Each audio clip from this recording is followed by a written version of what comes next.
تا نفهمم او چه تا ترور کنم بچه یا خبر چی خبر؟ چی خبر؟ دیگه گردم با شما زده ابو بای یک هفته پیش بابا چی ساختم دیگه هاوس من راه خوندم هاوس آموزی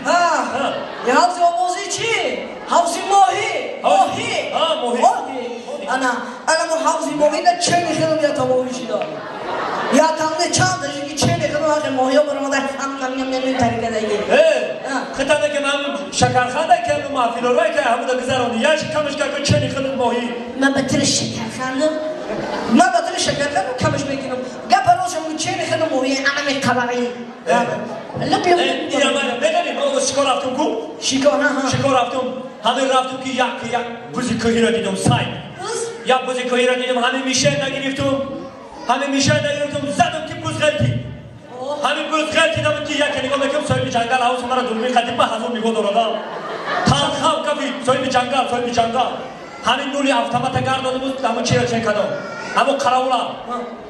چه کردم که شاید نگذره گفته قراولا زدم قراول چاپشی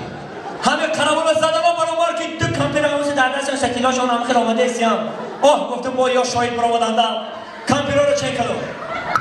هر دوش زدم هر دوش چاپشی هر دوش زدم همه جرسی دستم که یه افتوبوس هم خیلی افتوبوس پر آدم درستم که رفته است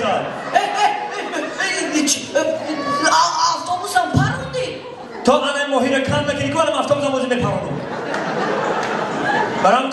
دروغ نگه دیگه خیلی با کی بخونم؟ اون کس بخونم یا کس ما بخونه برادر نامدم تو روزا خوندم این دیده که هست حافظدم کو حافظ کیه کو؟ یکی از سرنده های دوست داشته ای ما و شما واه نه خرسک